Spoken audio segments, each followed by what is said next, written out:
«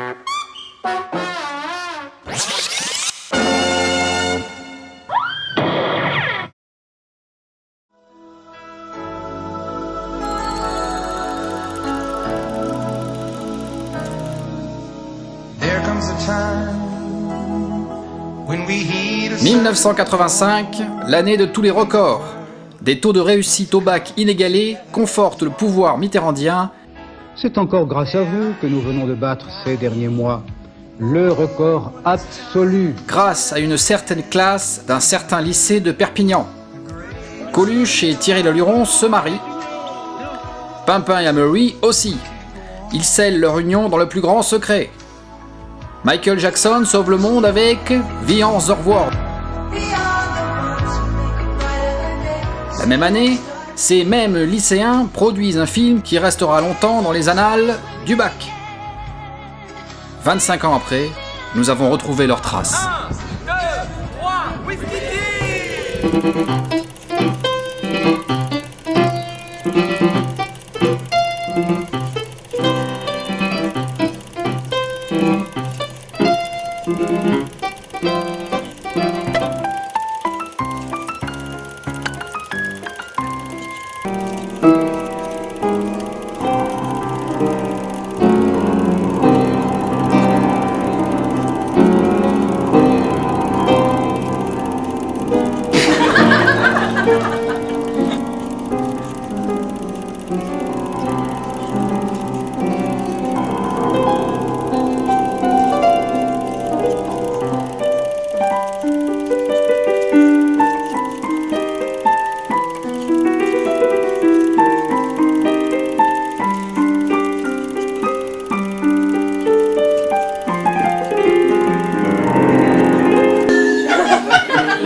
La chorégraphie, t'as sûr, hein, pour l'époque.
Madame, vos impressions? Grande qualité pour un public averti. Je pensais voir ma femme. Elle était pas? Je l'ai pas vue, là. Ah mince alors. Pourtant on l'avait demandé mais elle a pas voulu.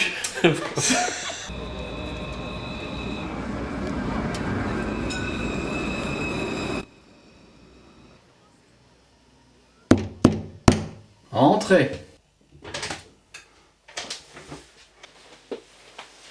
Bonjour messieurs.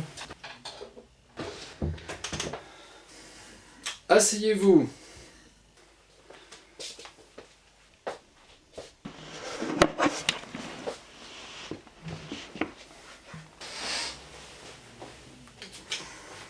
Je vous écoute.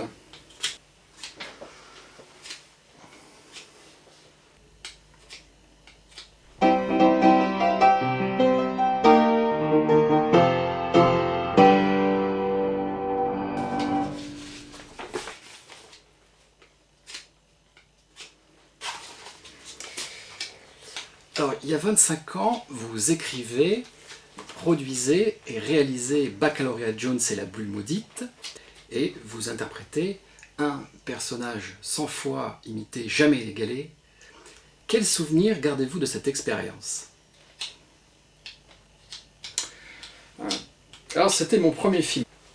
Je ne connaissais pas encore le milieu du cinéma. En fait, à l'époque, nous étions en concurrence avec un jeune cinéaste californien qui s'appelait Stephen Spielman, Strandberg, enfin, il avait un nom pas très catholique. Et en fait, il m'a carrément piqué le concept de l'intellectuel, l'aventurier. Ouais. Il se trouve que j'avais mis 5 ans pour écrire le scénario, pour prendre le temps de développer cette idée. Et pendant l'écriture, il y a eu des fuites. Si bien que Spielman a pu sortir sa version avant moi. Alors les comédiens ne le savaient pas à l'époque. Hein. La presse parlait même de parodie, d'imitation, les médias. Enfin bon. Et puis après, on a eu le phénomène qu'on a connu. Vous savez comment sont les Américains, ils font tout en grand. J'ai préféré ne pas attaquer. Je me suis recentré sur des œuvres plus introspectives, à la française. Ah, le film de l'année 2010, super. Une séance exceptionnelle, des artistes de haute volée, une bande de son magnifique. Super. J'aimerais revenir à l'origine du mythe. Comment s'est constituée la troupe des Irréductibles?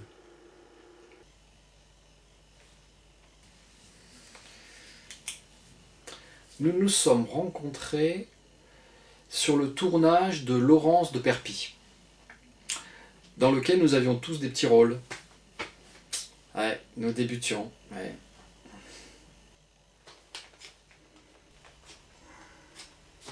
Vous Ah, il me semble qu'on vous connaît. Ah non, je suis là, incognito. Oh, vraiment, fantastique, fabuleux. Vraiment, j'ai adoré. Merci beaucoup. Il y a 25 ans, vous décrochiez le rôle de Demi-Prune, fidèle compagnon du héros de Baccalauréat Jones et la bulle maudite, grand rôle de petite taille. Quel souvenir gardez-vous de cette expérience? Alors, une époque formidable.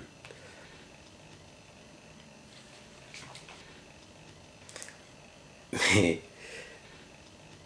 les souvenirs qui restent, ce sont des souvenirs de souffrance par moments, hein, un tournage difficile avec des décors naturels sauvages et agressifs. Alors, ça t'a plu toi? Qu'est-ce qu'on a pensé? C'était bien. C'était rigolo? Oui. Merci. Et toi, ça t'a plu? Oui. C'était bien, c'était rigolo. Et toi? Oui. C'était comment? Rigolo. C'était rigolo? Il y a 25 ans, vous co-réalisez Baccalauréat Jones et la bulle maudite. Quel souvenir gardez-vous de cette expérience? Une expérience extra, avec des scènes qui pour moi sont cultes. Franchement, elles le sont toujours d'ailleurs, hein. Quand on regarde le film 25 ans après, on s'aperçoit que ça a marqué quand même toute une génération. Le jeu des comédiens aussi, c'était du naturel, on faisait souvent qu'une seule prise. Parfois parce qu'on n'avait pas beaucoup de moyens aussi et qu'on n'avait pas plus de pellicule, quoi. Mais sinon, souvent c'était la première prise qui était la meilleure, pas besoin de refaire. Que de talent, que de talent. On se demande ce qu'on fait en terminale. Il y a 25 ans, vous décrochiez le premier rôle féminin dans le très testostéroné Baccalauréat Jones et la bulle maudite. C'est exact. Rôle tout en grâce et en volupté. Quel souvenir gardez-vous de cette expérience? C'est l'oreillette. Ah oui. Aucun souvenir. Admiratif pour le temps passé pendant la terminale, surtout. Il y a 25 ans, vous décrochez le rôle d'un agent de sécurité, second rôle certes, mais déterminant dans le déroulement de l'intrigue. Comment s'est passée la rencontre avec la troupe des IRED? Ça s'est fait avec Fred Legonze, que je connaissais par ailleurs, et qui, lors d'un week-end, avait invité tous ses amis de cette équipe. Mais ça s'est fait comme ça, tout simplement. Et toi, qu'est-ce que t'en penses, garçon? C'était très chouette, le film, très chouette. J'ai beaucoup aimé, très rigolo. Franchement, je dois souffrir d'amnésie, je savais même pas que je jouais dans des films. Il y a 25 ans, vous décrochiez le rôle de Magnus, l'homme de main du terrible Cajofol, dans Baccalauréat Jones et la bulle maudite, rôle transpirant de virilité. Quel souvenir gardez-vous de cette expérience? Ah, c'était fabuleux. C'était une expérience, comment dire, c'était grisant.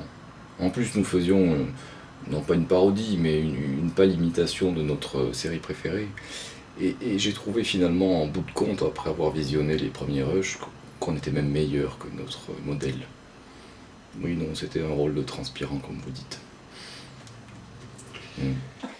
Alors, Bon, c'était très bien, vous étiez plus doué au cinéma qu'en bactériaux, hein.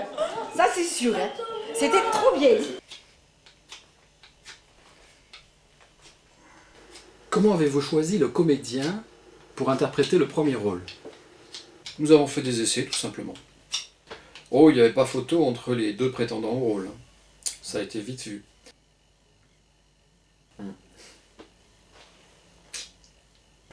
Par contre, sur les autres rôles, on a eu des désistements. Pimpin Moulinès, par exemple, avec qui nous avions d'ailleurs tourné quelques scènes, a été débauché par De Plata pour tourner Scartronche. Ah non, à l'époque, la concurrence entre les cinéastes était dure. Oui, c'était une époque difficile pour le métier. Il n'y avait pas mon père. C'est une honte, c'est un scandale. Je vais demander à me faire rembourser de suite.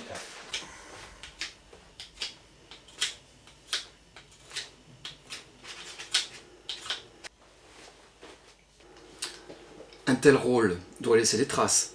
Avez-vous eu des difficultés pour sortir de votre personnage? Pas du tout. Les journalistes, hein, hein.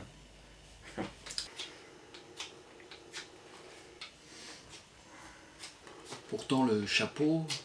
Le chapeau? Quel chapeau?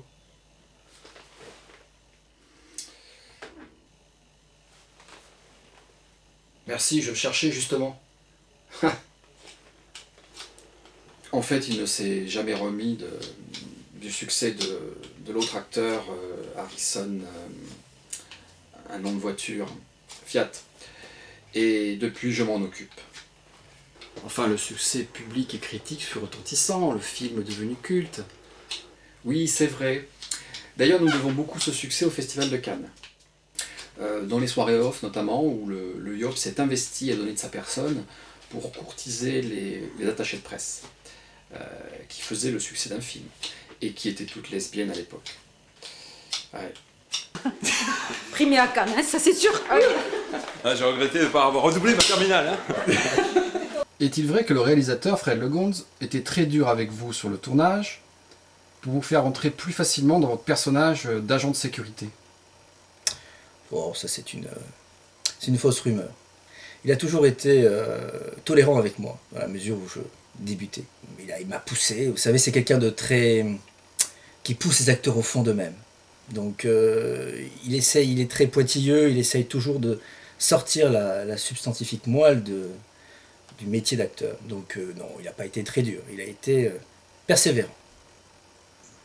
Image inédite, je fais un bond en arrière, je suis très content de ce que j'ai vu.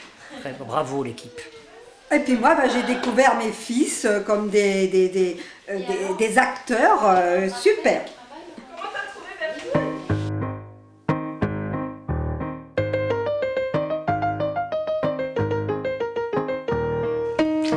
Une telle puissance dramatique dans votre jeu s'inspire forcément d'un vécu riche et dense. Quel genre d'adolescent étiez-vous à l'époque? Ah bon, j'étais adolescent? Ah, plutôt chevelu à l'époque. Chevelu et même cheveux gras, je dirais. Oui, c'est vrai, j'étais adolescent peut-être. Ça relève la traduction. Fougueux, passionné, comment dirais-je, plein de vie, quoi. J'étais très réservée et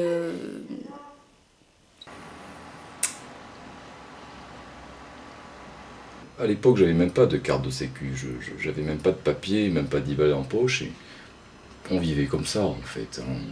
On se servait à droite, à gauche, la vie était comme ça, offerte. Il n'y avait plus qu'à que dire, et nous étions insouciants. Finalement, Fred Legonze, celui qui nous dirigeait à tous, a su percevoir chez nous un peu comment on était et le parodier à la fois dans les séquences du film. Et alors peut-être, nous on se voyait pas forcément aussi de la même façon, tout au moins, mais... Et je voudrais préciser aux jeunes qui nous écouteraient, on n'était peut-être pas des modèles, mais maintenant c'est vrai que ça tout a changé. Oh, c'est plus comme avant.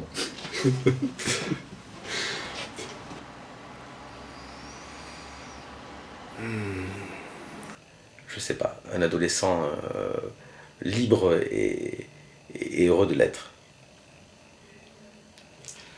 Et toi, t'as bien aimé? Ouais, surtout le premier. Moi aussi, j'ai bien aimé. Moi aussi.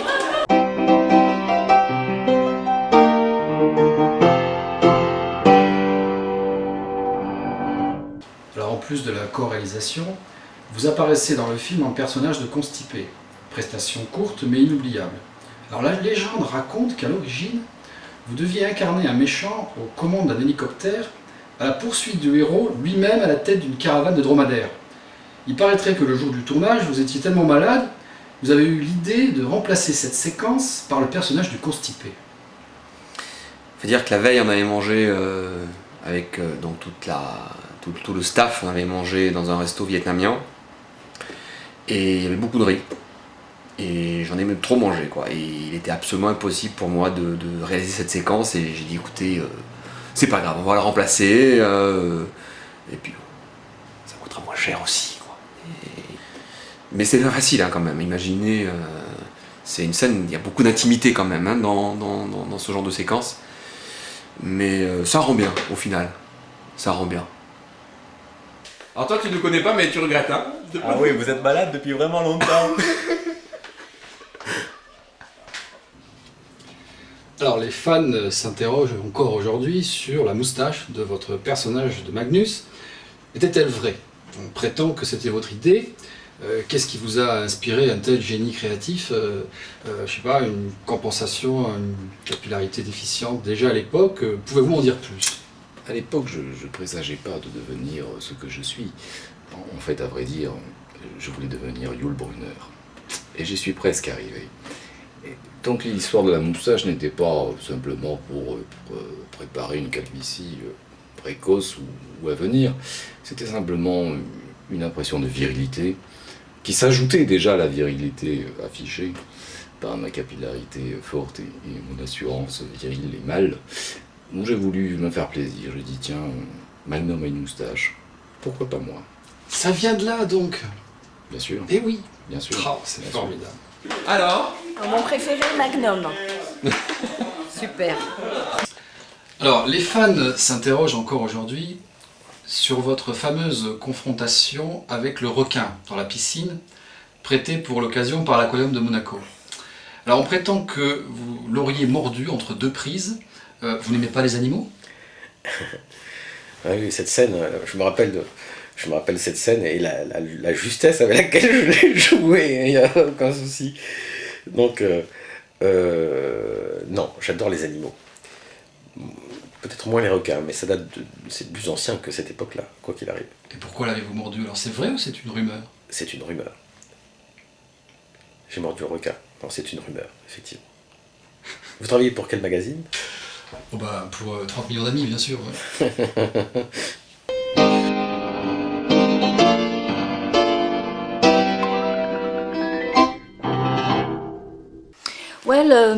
Oui, c'était une expérience très forte. À la suite de ça, je suis partie vivre, comment vous dites ici, à Hollywood, Beverly Hills après. Et j'ai fait une grande carrière là-bas, aux States. Alors pourquoi avez-vous gâché un tel talent d'acteur et préféré devenir vendeur de pilules? La souffrance causée par votre implication dans les personnages peut-être, on s'interroge. Non, c'est pour le je veux dire... Alors malgré vos talents d'acteur et d'animateur radio, vous choisissez de devenir un homme d'affaires brillant, mais vers 35 ans, vous vous rapprochez du milieu artistique catalan où vous rencontrez votre compagne. Beaucoup y voient un transfert, une volonté de vivre à travers votre entourage la carrière d'artiste que vous n'avez pas eue. Qu'en pensez-vous?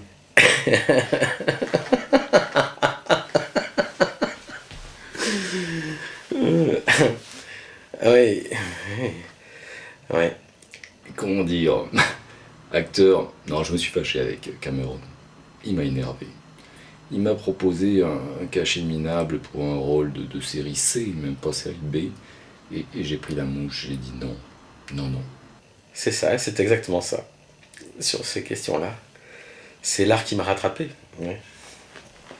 Ivana, vos impressions? Très émouvant de voir autant d'art. Quand on voit ce qu'on a fait au départ, Magnus, quand on a vu ce film, on l'a vraiment visionné, avec un regard de professionnel, j'ai dit non. Cameron, tu vois ton truc là, les hommes en bleu, machin, non, moi je fais pas ça, je suis plus spontané. Avec le recul, comment ce rôle a influencé votre carrière d'acteur? Eh bien justement, il m'a aidé à ne plus faire de cinéma. C'est pour ça d'ailleurs que j'ai poursuivi dans le théâtre. Je me suis dit qu'à défaut d'être performant devant une caméra, peut-être que sur une scène, j'allais trouver la place. Et effectivement, bon, j'ai fait 2-3 pièces qui ont connu un certain succès. Et je pense que ça a été pour moi un véritable déclencheur. C'est une brave fille. Hein? Une brave fille? Une belle salope, oui! Alors, après 25 ans de piano forcé, une éducation dans un lycée catholique et une carrière dans l'armée, vous vous êtes engagé dans le service public à France 3. Certes, vous restez dans l'audiovisuel, mais pourquoi gâcher un tel talent en faisant des reportages sur les chiens écrasés?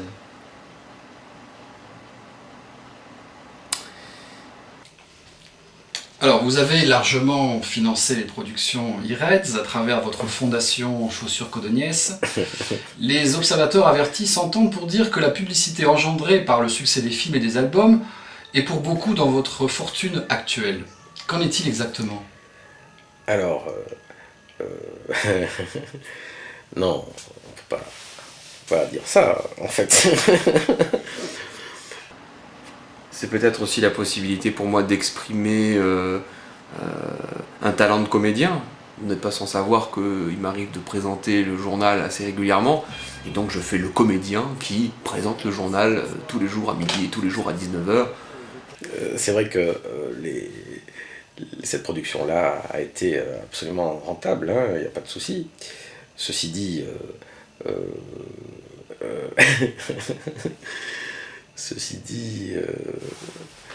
la fortune doit venir à ceux qui se lèvent tôt. Et ma foi, ça reste quand même dans la droite ligne de ce que nous avions fait avec Bad Jones, en moins drôle. C'est vrai que parfois dans ce rôle, je vous trouve un peu constipé. De nous aider à les retrouver. Merci. Beau travail, très bons acteurs et bravo à toute l'équipe. Je comprends pourquoi, à l'époque, je m'étonnais de voir des notes aussi faibles en sciences physiques. Tout s'éclaire maintenant.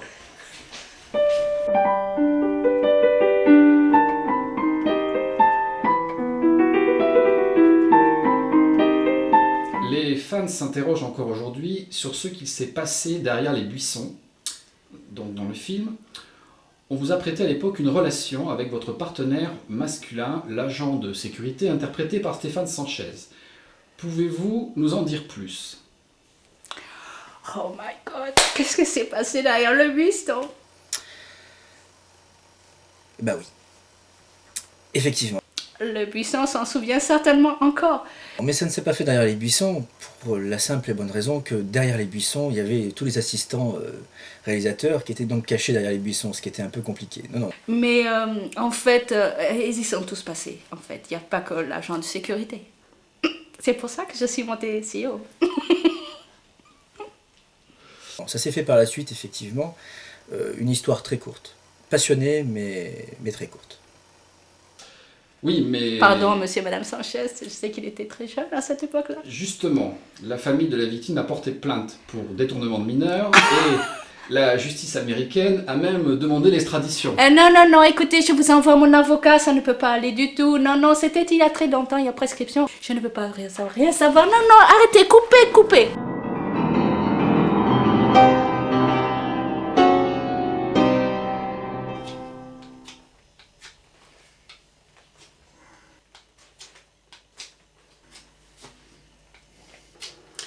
Nous arrivons au terme de cet entretien et la question qui reste en suspens, c'est pourquoi les Irettes se sont-ils séparés après un tel succès? C'est un de mes grands regrets. Nous étions trop jeunes, le succès est venu trop vite, trop fort, et ça a fait des dégâts. Wembley et moi sommes tombés dans la drogue et dans l'argent facile. Wembley et Mappy avaient des comportements étranges. Wembley a même fait une tentative de suicide par noyade. Kodo s'est vautré dans le stupre avec les femmes, son point faible. Et après, il est retombé en enfance. Loyop, il s'est travesti pendant quelque temps. Et puis tout est rentré dans l'ordre, mais nous nous étions perdus de vue. Malgré tout, des gens qui ont compté, puis qui quelque part ont disparu, après ça laisse des vides.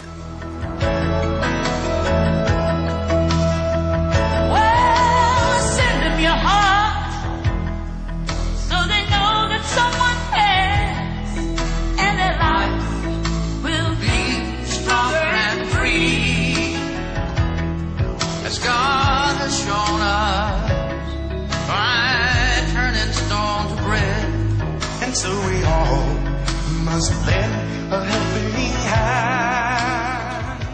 Si vous voulez, on peut arrêter là. Merci beaucoup pour cet entretien et peut-être que la troupe renaîtra de ses cendres. Merci. Merci à vous. Ouais, c'était fabuleux de revoir tout le monde et voilà. Super, quelques larmes, mais de rire.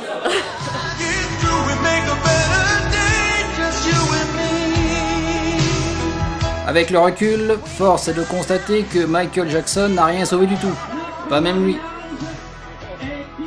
Les mariages de Coluche, Le Luron, Pimpin et Amory étaient bidons. Les descendants de Mitterrand n'ont jamais plus atteint de tels résultats au bac. Seule une lumière brille encore et toujours. Un film, un chef-d'œuvre pour l'éternité. Vous avez quelque chose à ajouter sur cette période? Nous étions rudement payés, pour ne pas dire chichement payés. Certainement, il y a toujours quelque chose à ajouter sur une période aussi pleine. Mais peu importe. La créativité passe avant tout et... J'aimerais bien un jour qu'on le finisse. Vraiment.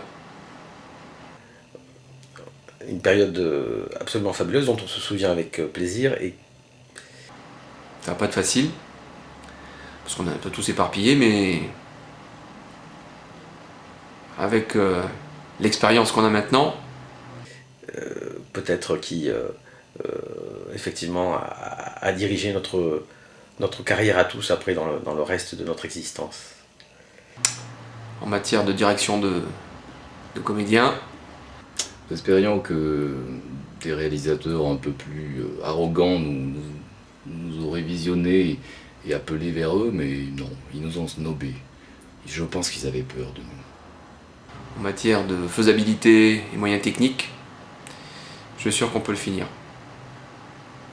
C'est d'une...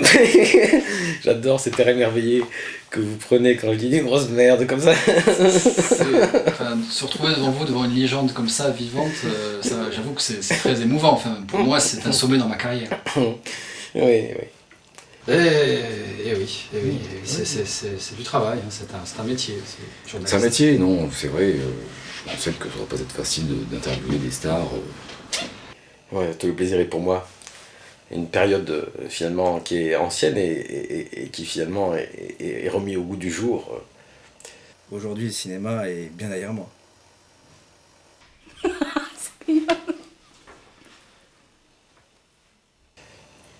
On dirait que c'était encore hier. Très bien, et bien sur ces mots optimistes pour la suite, je vous remercie au nom de tous nos lecteurs. Merci. Avec plaisir. Que des artistes, bravo, voilà, j'espère qu'ils continueront à produire d'aussi bonnes choses. Grande époque.